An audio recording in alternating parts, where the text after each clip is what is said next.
Hello, my name is Will Green, and I'm one of the pastors and the director of Discipleship at Foundry United Methodist Church in Washington, D.C. This series, titled Lectures on Lament, was designed to help deepen our understanding of the experience and expression of Christian lament as a spiritual discipline. Together, we will explore the deep gifts that both individual and communal lament hold for the life of discipleship, and identify concrete ways to incorporate it into our daily lives.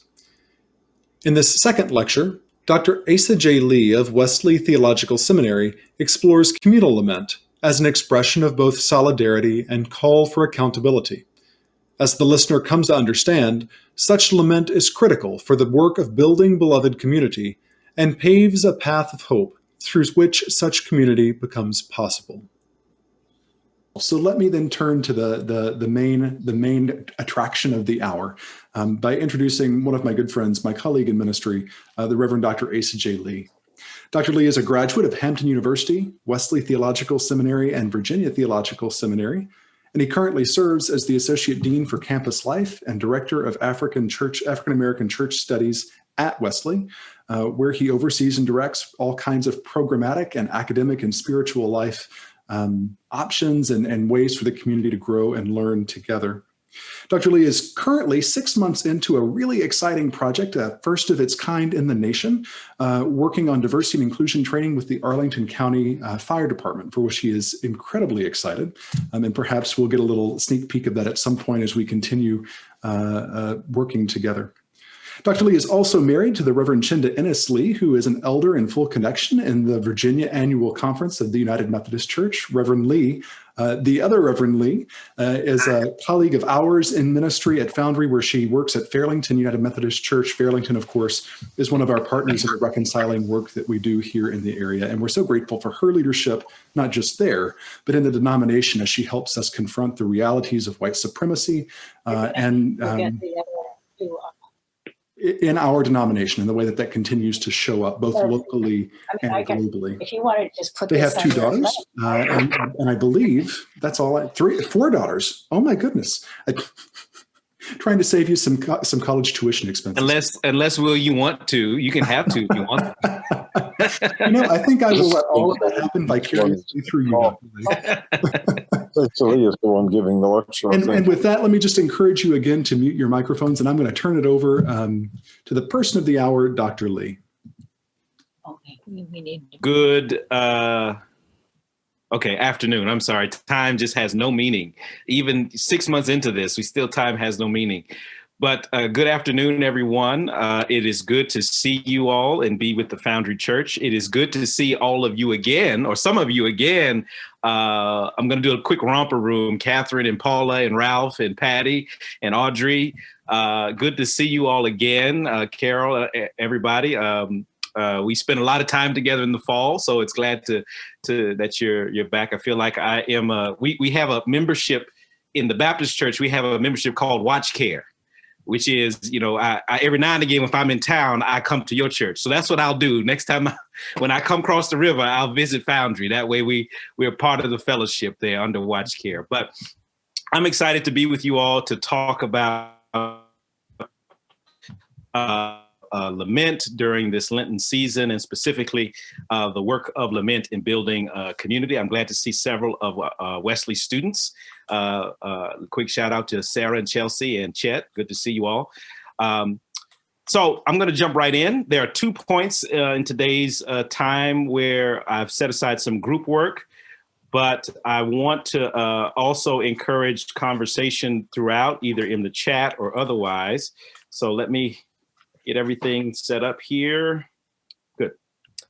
And I'm assuming you can see that. That's great. So, right, can you see that? Yep. All right, good. So we want to talk about lament in the context of building beloved community. So what I want to do is first kind of define lament in a communal setting and what it looks like to us, for us, as collectivities and parts of communities to lament. And then I'm going to spend a little bit of time talking about the beloved community specifically, and specifically through the lens of someone who really sought to build beloved community and that's Dr. King, Martin Luther King Jr., and to give us some insight, gives us probably the greatest insight into beloved community. And then I'm going to weave together that theme of beloved community with sort of ways to engage lament. And then I'm going to invite us to more group conversations about that. All along the way, there'll be points for us to engage with each other and have conversation about it. So let's just jump right in.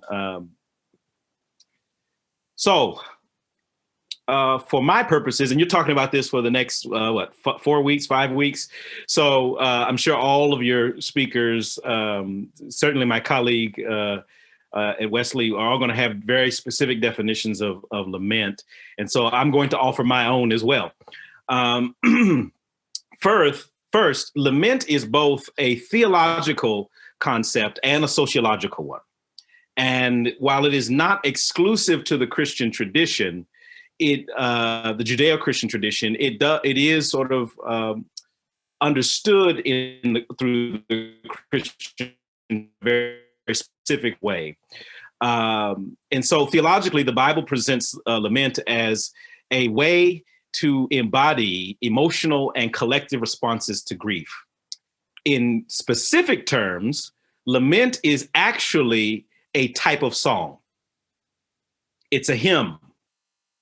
It's a song sung during loss, collective loss, national loss, something that we've all experienced and shapes all of our being, which is very different than, as some commentators would say, it's very different than sort of a dirge. That is, I lost my situation or my loved one, or my particular circumstances. It's not an individual concept. Lament is. Mourning is what that is. But collective grief and loss is embodied in a lament. What's implied in that, though, as a genre of song, is that lament is an expression. It's a collective expression that is meant to bring to light the losses in a calamity or a disaster or a horrible situation. So the first thing I want us to see is very peculiar, is that there is an expectation that when we collectively lose something or grieve something, there is an expectation that we then embody that through singing or expressing ourselves collectively. And I think that smacks of oftentimes of a Western notion of holding grief in, or specifically framing the ways in which we grieve, or limiting the ways in which we grieve. I'll say it like that. But lament implies an embodied expression of some kind.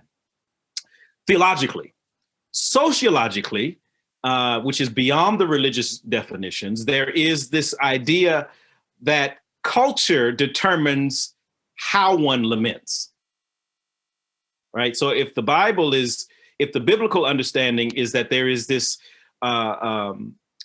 context, which is a national context for grieving and loss, sociologically, the culture determines what the lament is and what lamenting looks like. And these definitions can go hand in hand. You can have a theological and a sociological side by side. So sociologically, the culture is determining things like, how long are we going to lament?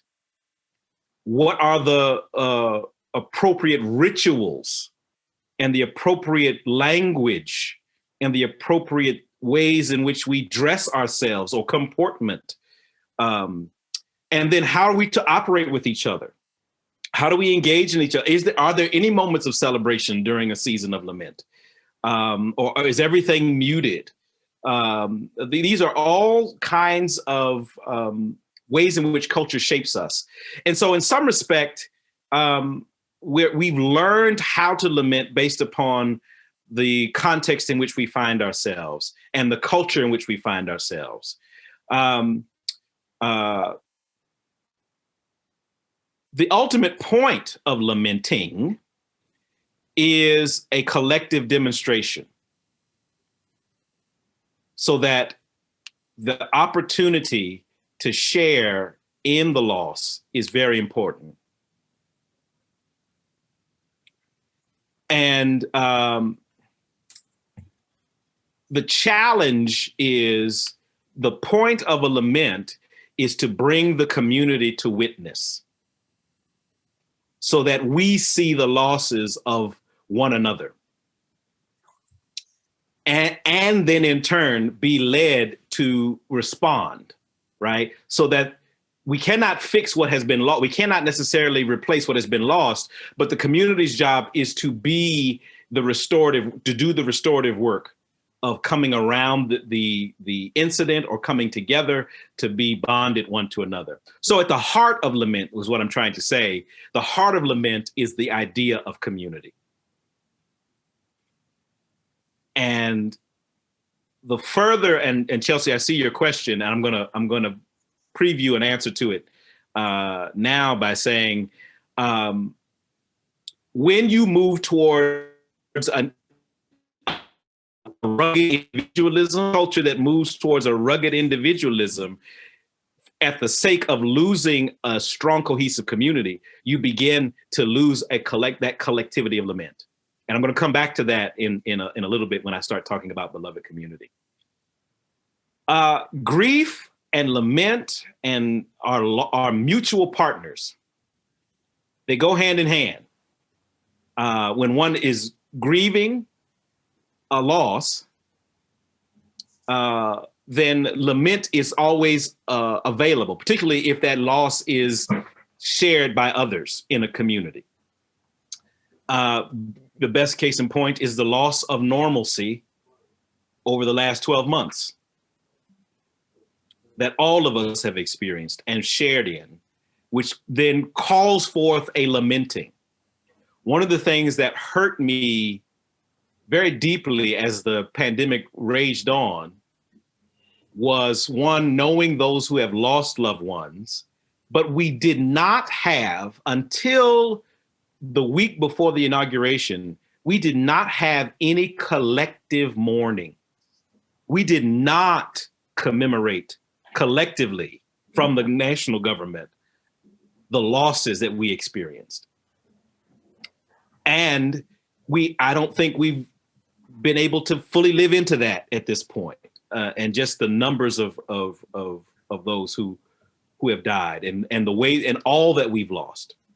And so whenever there is grief at the result of a loss or a situation, then lamenting is a way to express. But what I want to qualify is, while grief and lament are mutual partners, they're not necessarily connected to death and dying. And what I mean by that is, grieving is a natural response to loss, any kind of loss. Or more broadly, change. Change will often eventuate in grief. Anyone that has had to live through empty nest syndrome, who's raised their children and now they moved out, that change results in grief. And I like the way that Howard Thurman, who many of us spend a lot of time with over the fall, what he argues is that suffering and grieving is a byproduct of actually growing. So if you're going to grow, you're going to have to leave the comfort zone, and that results in change, which results in loss and grief as a part of your lived experience. So grief is not confined to just death and dying, which means lamenting is not confined to moments of death and dying. A loss of normalcy or expectations, or a collective experience of shedding the norms and rhythms of life, even though no one may have died. A loss and grieving of political norms, right? The order of things. All of these are who are being shared, we're being experienced by all of us. All of these are lamentable, in which we have to live together with one another. The bottom line is this: lament is the way we make our grief known one to another.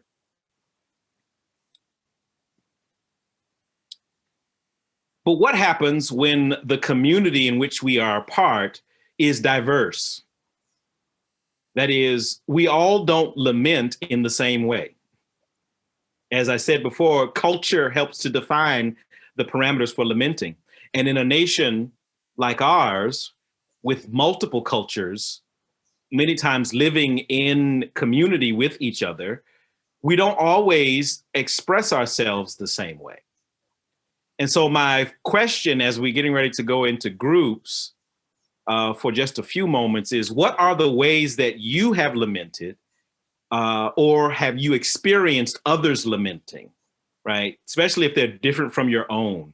And it could be moments of grief, right? People grieving or family grieving, but it also could be sort of, what do we do when the neighborhood started to change?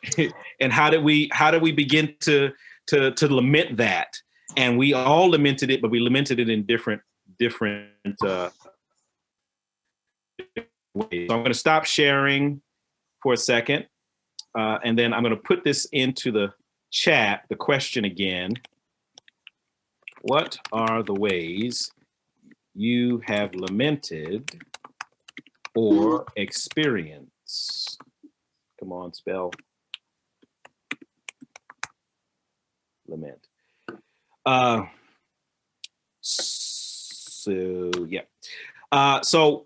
guess, Pastor Will, maybe groups of 4.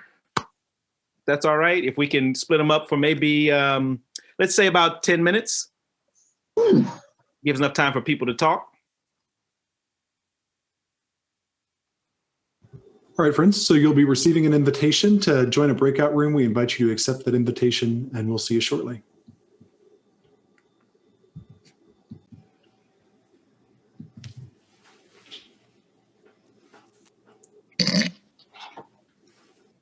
All right. As you come back, I invite you to mute yourself. As you come back into the main space, go ahead and mute yourself so we can pick up. Okay. So just let's take about 2 minutes. What are some of the ways, some of the things you talked about in terms of lamenting? You can throw them in the chat, or if you want to.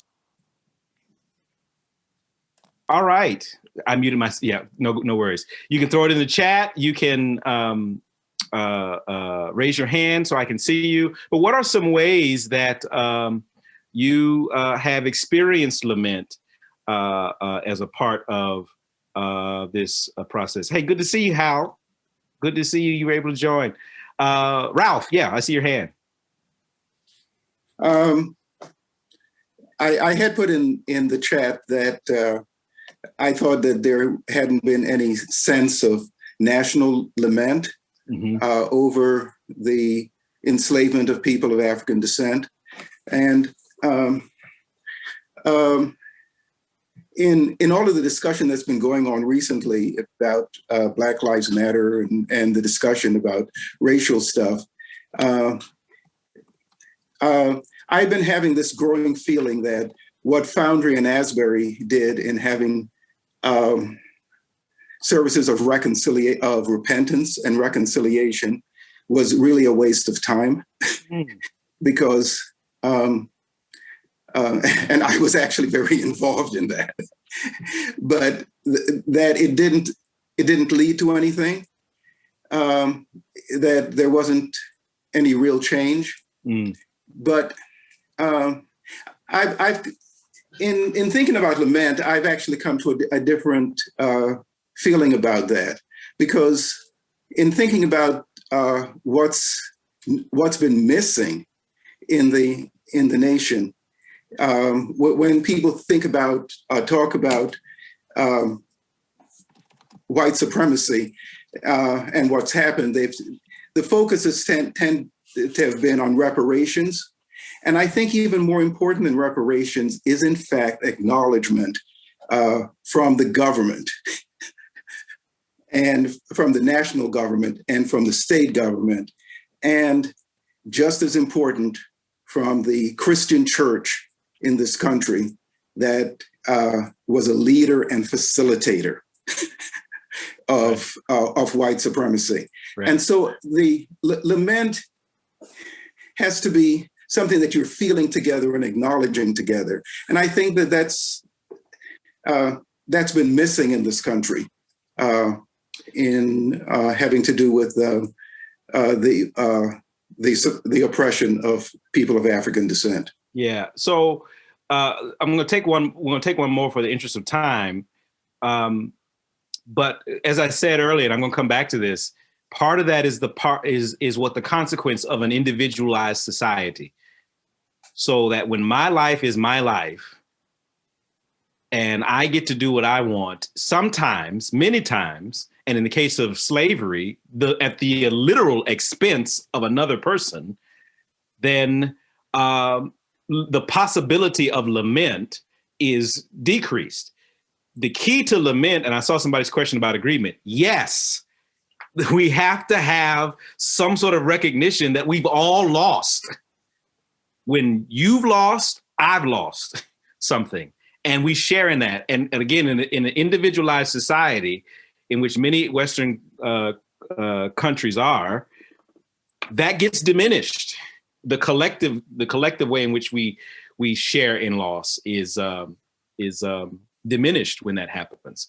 So yes, I think I had to go to South Africa to see the first real monument to the victims of oppression across the world, and one of the monuments had all sorts of different things: the Holocaust, this was in Pretoria, and the Holocaust, the massacres of the Armenian massacres, all sorts of different, and right there, amidst all of these other human tragedies, was a monument dedicated specifically to the victims of the slave trade, the transatlantic slave trade. And I began to weep right there and said, I had to go to a foreign country to recognize my own ancestry that was lost here, right? And so there is a way in which history gets silenced in this, and lamenting requires us to tell the stories of our loss to one another, hear them as our own experiences of loss. 9/11 memorial services. I think that was the last genuine time we as a nation collectively mourned, right? Where we lamented collectively was September 11th and the period immediately following that. I think if you recall, where we begin to question everything. I remember vividly people asking, is it okay to have stand-up comedy? In the days and weeks and months after September 11th, folks were saying, is it okay to have a Tonight Show, right? How are all of our ways of gathering going to be different? People were concerned about cracking a joke in public. Are we allowed to do that, right? That's a sign of a collective loss and a lament, a pall falling. It's a shame that this period of pandemic has not bred the same kind of collective loss in this way. But let's look at how lament can build community and how lamenting is a way to increase that opportunity. So I'm going to share my screen, and I'm going to apologize in advance because there's a lot of words, a lot of stuff, and so I'm going to be real professorial for a minute. So hang on. Good thing that we're recording so that you can catch up on this. Here are some examples that I pulled up in terms of lamenting that I want to share with you. One is the upper left-hand corner is what we were familiar with most of the summer, and that is protest. That a way to lament is to actually demonstrate a resistance to what is happening. Say, I choose, as me and my community choose to grieve by expressing our anger in resistance, right? So the "we won't take it anymore" is a very concrete statement, and this was in response to, I think, Eric Garner's murder. Another is wailing. So collective wailing, and these sisters are wailing the loss of. This picture comes from a stock photo that was taken after the crash of an Ethiopian Airlines flight. And so the loss is a collective wailing, the sound of wailing. What comes to mind is Rachel weeping for her children, right? That lament happens. And then the last image, the image in the upper right-hand corner is a group of Shia Muslim men who beat their chest in grief. And so when there's a collective loss of martyrdom, then they beat their chests in some cases until their chests turn red. And they beat in patterns and rhythms, and they wail hymns of loss and lament. And then the last image at the bottom is from an Eastern European village in which the man in the middle, if you can see, is fainting. His mother has died, and his mother was a matriarch of the village. And so he's being caught by those in the village. And this kind of lament is the way of lamenting. Notice here, none of it is internal. All of it is happening, in a communal setting. And everybody seems to either understand what's going on or they're participating actively in it. This last image is particularly striking because these women are walking alongside him and are expecting the moment to happen and then help to catch him when he falls. And in many, this is true in not just in certain Eastern European cultures, but also in West African cultures, where there is a place for open wailing and weeping, and it is expected at funerals. In ancient traditions, you even paid these mourners to show up, to be a part of the grieving process. All of that is to sort of demonstrate how different we mourn and lament, but also how there's the opportunity to be bonded together when you understand what's happening one with another. So let's set that aside for a minute. I'm going to race now through a simple concept of the beloved community, hardly a simple concept. And I'm using in part a framing from Martin Luther King's collection of sermons entitled Strength to Love. And I encourage you, if you've not read it or it's been a while since you've read it, that you revisit it, particularly in these times, these incredibly divisive times, to see the theological vision of beloved community that he's talking about. Dr. King, while he was probably one of the best persons to communicate and articulate the beloved community, it was not his concept. It was the concept of a philosopher named Josiah Royce. And Royce had sort of I wouldn't call him a Christian theological person, but he did have a sort of a theo-philosophical idea that there could be a community of committed individuals who work as a collective towards truth, loyalty, and reality. He comes up with this in the early part of the 20th century as a part of a liberal theological move, lots of different theological moves at the time. But King, who studies at Boston University, studies various liberal theological lenses, and one of those was Josiah Royce's and sort of the followers of the beloved community. And King is the one that links the idea of beloved community to a Christian theological perspective. And so King says Royce forgot one active ingredient in the beloved community, and that is love. Duh. You cannot be beloved if you don't have love. And whose love is it? It's not some abstract concept. It is actually the love of Jesus Christ, as personified in Jesus Christ. And so then King is the one, as a good, solid theologian and a Christian Baptist minister, takes this idea and builds a whole theological systematic frame around it. And so beloved community is one that centers all of its action on the center idea of love and the fulfillment of love in the lives of all of its participants. And so Strength to Love is a way in which he, almost like Paul, uses sermons to kind of craft a theological vision of what the beloved community is. And so again, I encourage you, if you want to explore the beloved community of King, there are lots of different texts, but I would also say reading Strength to Love is a way to see how he posits this. What he says in Strength to Love, there are these four main themes. I'm going to look at three of them, the first three more intimately.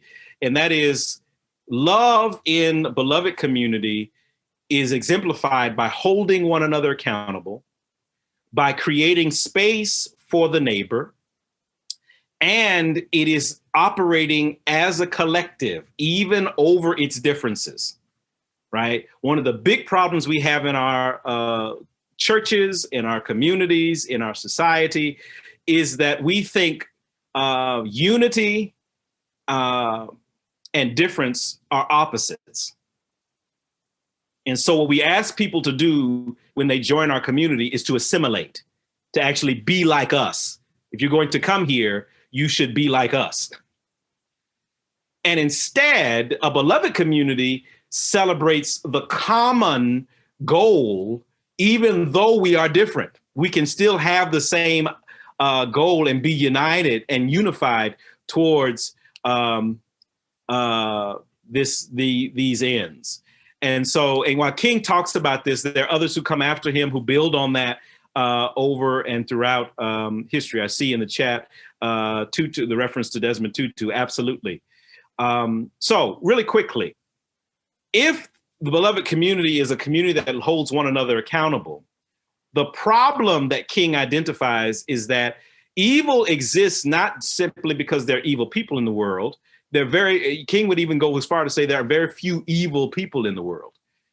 What he's going to say is the real problem that evil, we stumble into it because we don't hold each other accountable. We see people or hear people saying things and doing things that are problematic, and then we don't hold them accountable because we think we need to be in community with them. Again, going back to that sameness. King fundamentally believed in the power of love to call us to hold each other accountable for the sake of love. And here's the opportunity. Lament creates the space. Creates the space for the practice of loving accountability. How? Because when you have offended or you've been a part of a community in which there is offense that has happened, when you see me demonstrate my grief, the opportunity is there for you to inquire. Why are you crying? Why do you beat your chest? Why are you protesting? It is not the opportunity to retreat to a silo to say why you think I'm crying and why you think I'm protesting, right? And that's not community. That's individualism. That's tribalism at work. But if you see me weeping and you see me struggling and you see me doing these, right? I say to folks all the time, and I've said this in conservative environments when I hear things like, rioters are just doing this and they're only just tearing up stuff because it's, we make up a term called Antifa, right? And all this other kinds of stuff. And instead, what I say to that is, why wouldn't you ask, why would good, well-meaning, normal, everyday, hardworking people be so enraged? What makes them so mad that they would throw a brick? Have you asked these persons, right? So as, King says it this way, rioting is the language of the unheard. There's a lament going on. There is a crying out that needs to be addressed. So then the question that we're going to come back to is, how does lament help us to attend to the practice of accountability? I've given you an example, but where have you even seen this in your own life? So lamenting in beloved community means being able to engage each other and engage the opportunity of accountability. Because at the end of the day, if what is making me mad is something that you have done, then you must be ready to receive that critique. It creates a space for neighbor. In a wonderful sermon it's in Strength to Love, King articulates and uses the parable of the Good Samaritan. And he says, our collective problem is that we do not allow the neighbor to be present with us. He says, quote, at any given point in our lives, we are the traveler in the story, and we're at the mercy of the priest and the Levite. And hopefully we're praying that a good Samaritan would come along. At any given moment, we might be the traveler, or we might be the priest, or we might be the Levite. And he's calling us to one day be the good Samaritan. Here's the point. Lamenting makes us all uncomfortable. It is uncomfortable to see men beat their chests till they're bloody. It is uncomfortable to hear hundreds of women wailing as they are. But it's again, both as the one who's grieving and the one in the attending community, lament is unique to cultures and gives us, again, the opportunity and the purest example to be neighborly, right? So if I'm not allowed to express my grief, however I'm culturally shaped to, right? So if wailing is not allowed in that community, then it's not a beloved community. But if I can sit in my own uncomfortability while one is expressing loss, then I am at a root level, I am being neighborly. I'm allowing that person to be the fullest expression of themselves in that moment. So how do we, in the communities we're a part of, create the space for the lamentation of others, right? And then lastly, the beloved community is what I say is it's a collective, it's interdependent. What happens to one in the community happens to all in the community. And we say that as good Christian folk, but we don't often live it. We don't often see the hurts of one another as our own. In my Baptist church, in many Baptist churches, we have something called the church covenant. We read it right before communion. And one of the statements in the church covenant is that we covenant to celebrate one another's joys and with tender sympathy bear one another's burdens. And because it might be this week that we celebrate, but next week we might be in sorrow. We recognize that one another's burdens are our own. And so we're interdependent. We must engage each other. And lament creates a space for that opportunity to engage each other and celebrate hopes and to walk together in love. And so what does it look like to support one another during times of lamenting? I'm trying to check the time. So I'm going to actually defer the second group. Is that okay? We're not going to do the second group because as always, I prepared too much content. So I just want to open up the floor for thoughts, reactions, and feedback to this process, just for the sake of time. Or if you want to respond to one of those three questions. The first one is, how does lament help us to attend to the practice of accountability? Let me see if I can just put them in the chat so you'll have them.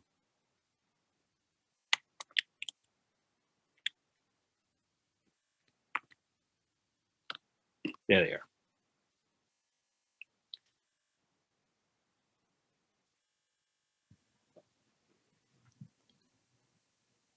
Yeah, Margie, it's the flip side, right? It's not beloved community. It's sort of tribalism, right? Which, from a sociological perspective, is certainly a community, right? It's an aggregation of community, and so we have to struggle with that. But yeah, heard it. So, how do we create space for the lament of our neighbor? Patricia. Well, actually, that just reminded me of something that I think is the hardest challenge we have because of groups like QAnon and that sort of thing, is to hear the lament that is underneath what our first reaction is just wild and crazy conspiracy theories and very hurtful behavior from Trump followers and all of that kind of thing.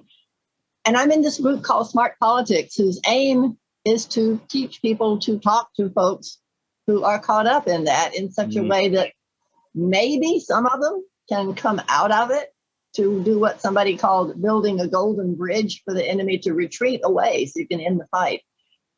And that is the hardest thing, to talk in such a way that you can get to the needs and the feelings below what somebody's saying that's absolutely hateful.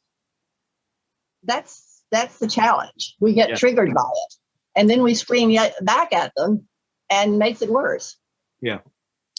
Yeah, I think you're bringing up an excellent point that a way in our current environment to grieve and to struggle with loss is the kind of manufactured rage and the hiding from facts that exists on certain parts of the right, particularly the QAnon and others. That's a way to hide from the real pain. The opportunity, though, is that, just as you said, there are organizations that say, okay, let's listen and hear to what your pain is. The hard work, and I must say, I'm not called to that work. The hard work is, because I just can't sit with somebody who's, right. But there are people who are called to that, who are called to sit in the bridge space, is to be able to reframe that, but your hurt is not above anybody else's. And while yours is perceived, there are other people who are actually dying, whose bodies have actually been assaulted. It's not to say that you have losing your job and not getting an opportunity at the American dream is something to recognize and to lament. But is your lament actually over and above the mother of, I don't know, Trayvon Martin? Or the spouse of Alton Sterling? Right? Right. So everybody's hurting, but let's recognize there's some people who are losing their lives on a daily basis who are simply trying to live the American dream.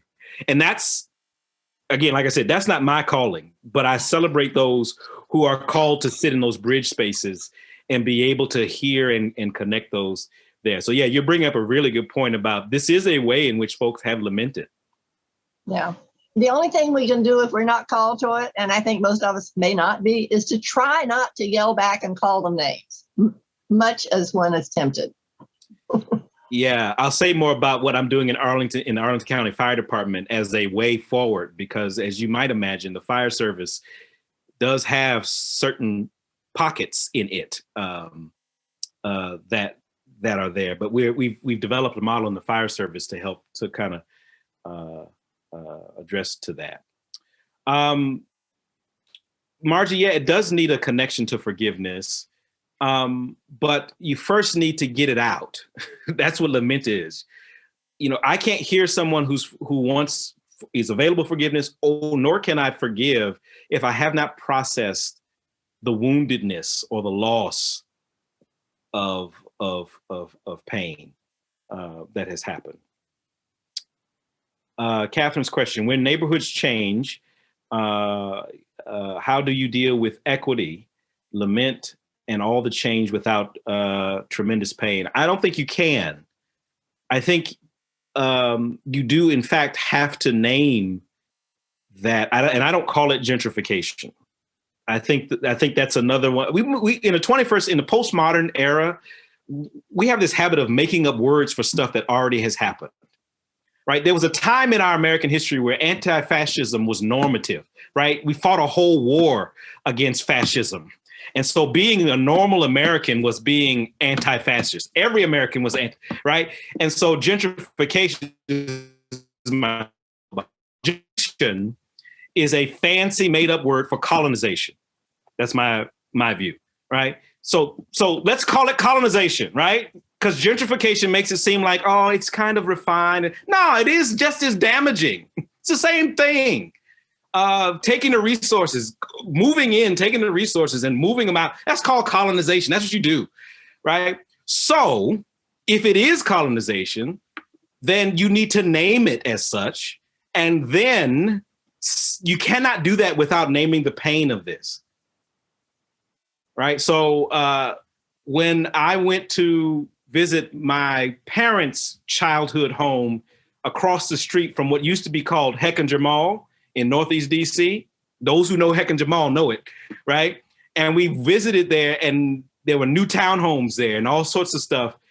There was one family that remembered my parents. And so they were there, and they said they make it their business for everybody that moves in to tell them who lived in this plot before them and what it costs to see them go away. And the person moving in is jolted and to say, oh my gosh, but it's not my fault. It's like, well, whether or not, it's not saying it's your fault. What we're saying is we lost something, and we hope you can bring something to the table as a result of being a part of this community, right? That's hard work, but it names the pain, it names the loss, and then people who are coming into the community have a choice to make. And so I think we run into real problems when we don't embody the fullness of lament and try to make it palatable for other people. I wrote a letter to my new neighbors and sent them the obituary of the lady who had lived in the house and her husband, because they were the first African Americans in the block. Wow. Yeah, it's a huge price that our communities pay at the effects of colonization. Well, friends, we are at time. Dr. Lee, thank you so very much for being with us today and for the rich offering that you've prepared for us. Certainly, I know it was more than I was expecting, so I'm so grateful for the ways that you bring so much to the conversation every time you're with us. Lament, as we've learned today, is not an expression of faithlessness in God, but an act of profound faith toward God. As we've concluded each of these lectures, we've offered this blessing written by John O'Donohue and called For Suffering, which we now offer to you. May you be blessed in the holy names of those who, without knowing it, help to carry and lighten your pain. May you know serenity when you are called to enter the house of suffering. May a window of light always surprise you. May you be granted the wisdom to avoid false resistance. When suffering knocks on the door of your life, may you glimpse its eventual gifts, and may you be able to receive the fruits of suffering. May memory bless and protect you with the hard-earned life past travail, to remind you that you have survived before, and though the darkness is now deep, you will soon see approaching light. May the grace of time heal your wounds. May you know that though the storm may rage, not a hair of your head will be harmed. Until next time, friends, be gentle with yourselves, and blessings on the journey.